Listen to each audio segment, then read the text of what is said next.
As we get ready for baseball season to get cranked up again, a game start on Friday, it leaves a hole into the sports schedule because you're waiting for football camps to open at them and you're waiting for baseball to start. And so it brings a question about what's next in 2025. I don't know about you, but I feel like the year's gone by quickly already. Mm-hmm. Here we are in the middle of July.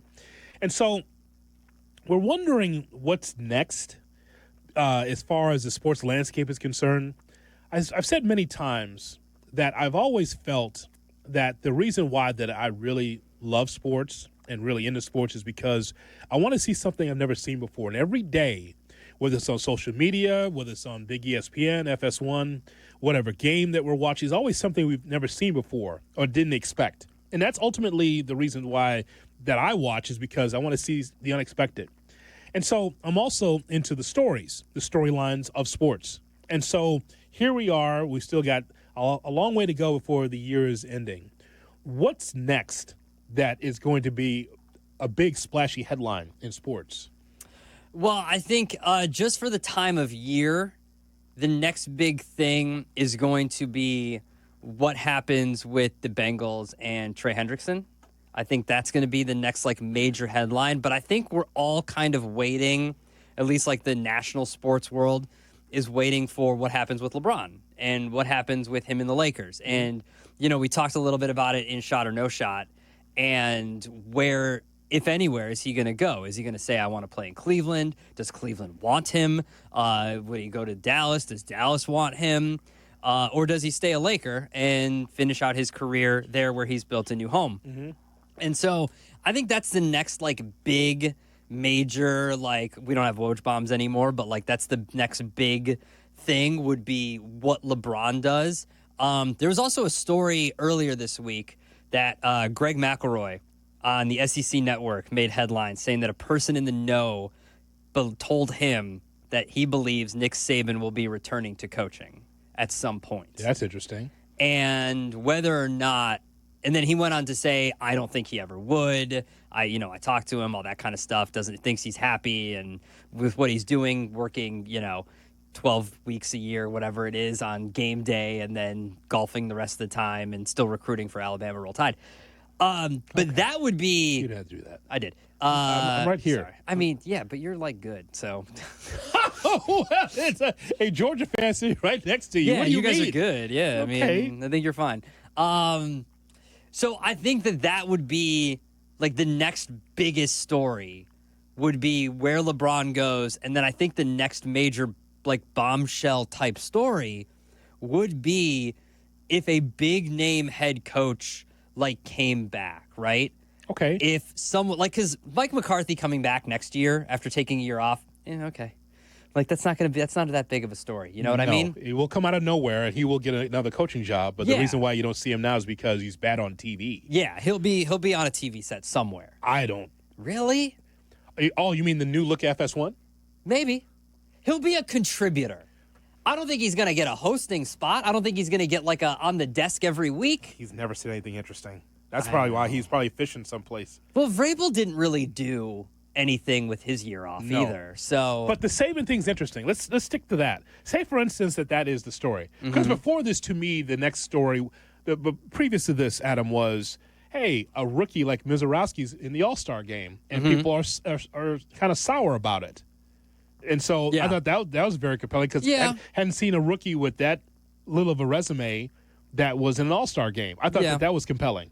But let's get to Saban because I think that's interesting. I believe that Nick Saban enjoys being the heir apparent to Lee Corso. As Corso was at the ESPYs, and you just know that the end's coming. They're going to do his final show and headgear the first week of game day this year. And Saban is going to be the star of that. Yeah. I'm here to tell you it's not going to be Pat McAfee. It's going to be Nick Saban. And by the way, you and I were not surprised at all that Saban was killing it on TV. Oh, absolutely We've listened to his radio shows for years and know that he's compelling. Whatever you saw at the podium, that always was great too. But him being a television star and be able to break down games and tell great stories and do it blue sometimes, which ESPN usually does not allow, it just shows you that he could be there for the rest of his life if he wants to, and we'll kill it. Well, he was doing this kind of stuff, too, when Alabama wasn't in national championship games. He'd be on the desk. So once. You know, well, I mean, a couple times. A couple times. Just one time. A couple times. But then you start to think about it, okay, where would, if the greatest college football coach of all time came back, where would he go? It would not be an SEC school, I don't think. Because I don't think right now, people would say Texas, but their coach isn't going anywhere. Correct. Like, they could win a national championship this year. Your coach isn't going anywhere. Sark's not going anywhere. Hopefully not. Go ahead. Well, okay. But you know what I mean. You know, Kirby's not going anywhere. Correct. Okay? Ohio State in the Big Ten. Ryan Day's not going anywhere. That's right. Saban isn't going to coach Western Kentucky and make them into a powerhouse. This isn't NCAA football on your Xbox or PlayStation, right? Where you're going to take, you know, the Hilltoppers to a national championship, okay? Hey, we haven't done that yet, Shay. Maybe we should consider that. I did. I bought the game. I'm using Fresno State currently. There you go. He's not taking the Bulldogs to a national championship. You know what? You snuck that past me. I just asked you about that 2 days ago, and you said you weren't getting it. I bought it 2 days ago. After you asked me, it was when I bought it, and then I was off yesterday. So I started it yesterday. I made fun of him. He was sick the other day, and I made fun of him because the game had just come out, and he's like, I don't have it yet. He works mornings. It's mental health. He needed that time, and I don't blame him. I don't shrug my shoulders at that at all. It's like, yep, I get it.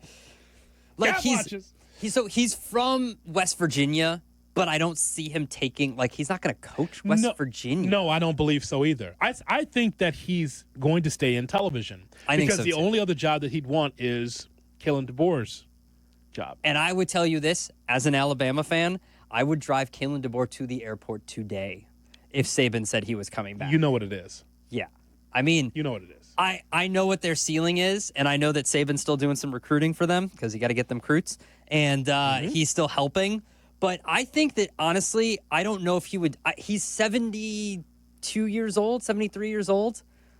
I mean, some people are just happy where they are. And to me, you can unfold your arms, Nick. It seems like because I got cold real quick. I know I'm doing the Saban you are for doing you. Saban. I'm doing the Saban for you. You don't have to do that. I think that he You're such a strange person. I think that he's happy. No, some people are just happy where they're. He's been rumored every year after he wins the national championship. Saban was rumored to Texas. Every single year. Yes, I understand. He was rumored to Texas. Did he ever take the Texas job? He did not. No. Some people are just happy where they are. I agree. I think he's happy in Tuscaloosa. I think he's got his car dealerships. He's got his Nick's Kids Foundation. I think that Miss Terry is very happy. She runs that town. She's the queen of that town. He's the king of that town still, no matter who Kalen DeBoer wins. Until he wins something, doesn't matter. He's still the king of that town. So I think that story is compelling. And by the way, Shay, you had your eyes down. You didn't see this guy. He's such an Alabama. So while he's talking about Saban, he does the Saban pose, just like his arms folded, just like, you know, like the defensive posture of Nick Saban. He did while he's talking about Saban. There's an Alabama fan right there, for sure. Like, pick up on the mannerisms. Do you see me jumping up around the studio when I talk about Georgia football like Kirby because he's a maniac? Pat in your head. You see me doing that? I'm talking about Georgia football? No. Like my maniac coach? No. But even then, I don't think he goes back because I think they'll give DeBoer a little bit of a rollout here to let him do his thing. Because I don't think he's a bad coach. I just don't, because to me, that would be the next, like, whoa. Like, when Belichick took the North Carolina job, we were like, whoa, that's a big deal. Oh, yeah, that's a big story. First of all, he's not going to Navy, which everybody thought he could go to. And or lacrosse. Well, yeah, that too. I thought that would be his next job. Why would he go to North Carolina? Like, that's for the best coach of all time, arguably the best coach of all time in the NFL, to go to North Carolina and try to do, like, there's a ceiling on that program, you know? Yep. They're not Ohio State. They're not Oregon. They're not Alabama, Georgia, Texas. They're not those teams. So let's do this. More wins or less wins than when Mac was there? The previous coach, Mac I think Jones. he's a better coach than Mac. I'm just asking about the win total, though. Like, yeah, because ultimately, I had their schedule up. It's pretty easy. well, I'm just asking, like, based on how long you think Belichick will actually stay in the job. I think he'll. Ooh, that's a good one. Because that's the question. Mac at the end, how many wins for him? I don't know what Mac's record was at North Carolina, but I would have to go over because he's a better coach. You think that Belichick will stay in it long enough to have more wins than Mac at North Carolina? Yeah, because I think that Belichick has the spite thing going. He wants to prove everybody wrong. It is kind of a trick question because Mac was there before, like Mac 1.0, wasn't he? Yeah, so, yeah. No, but the second time around is what I'm asking. Yeah, I think that he'll get more because it's a spite thing. He wants to prove people wrong that like all this distraction stuff, I would imagine, isn't real and that they can win and compete in that conference. He's also not welcome in the NFL, so it's not like the doors are closed. The voted off the island thing with the Falcons sticks out as nobody wants you anymore. Well, and also the same goes for Saban. If you're an NFL team, we know how he did in the NFL the first time. Would you want Nick Saban? Like, how many teams would be willing to say, like, if the Giants called Nick Saban at the end of the year, Dable out, Saban in. Yeah. Would you want that if you're a Giants fan? I would not, personally. I think that'll be all for Saban. I think we need his voice on TV. Well, I also don't think he'd ever come back to college with the way the structure is with NIL. That's why he left, and that's why he'll never come back until. Here's what I think he'll do. The big story with him won't be going back to coaching. The big story will be there will be a commission, not necessarily a commissioner of NCAA, and he will be on it. Is there something else that we're missing, like in baseball? Is there anything that we mentioned Mizorowski, but then like not moving forward now. I didn't care about Mizorowski. Kyle Tucker's impending free agency, I think, is the biggest story. I think it's even bigger, and I think fans know it, but or they don't want to. labor stop. Yeah, it's that. They don't want to acknowledge it. Chris and I talked about it a little bit last night. Baseball's having a moment right now, is what Chris said, and he phrased it very well because everything baseball has done has worked. You got the pitch clock, you shorten games. You got the ghost runner, you shorten games. Yeah. You got the home run derby at the end of the All-Star game. Shut up, Shay. It was good. I also think they're even deploying ABS brilliantly. That's a good thing. Because they're putting it on the biggest stage for everybody to see how great it is. That will be a good thing. Like, the way they're doing it is smart, too. The biggest thing is that a major sport will miss an entire year.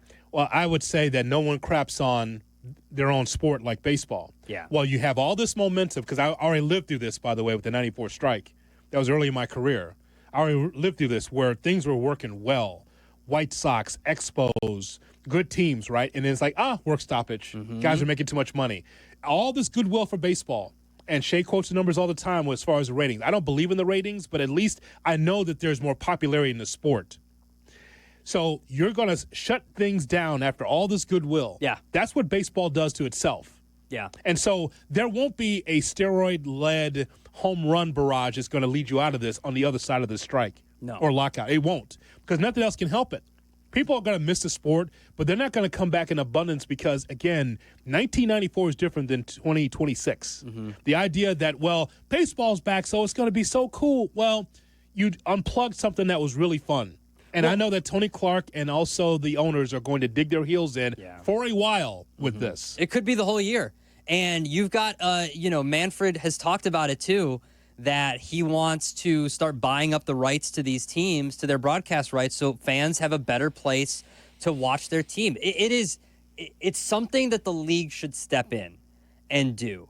No team, especially a team as bad as the White Sox, should be charging their fans $20 a month to watch that team. Yeah. You're going to spend more money to watch the team than they're going to have wins at the end of the day.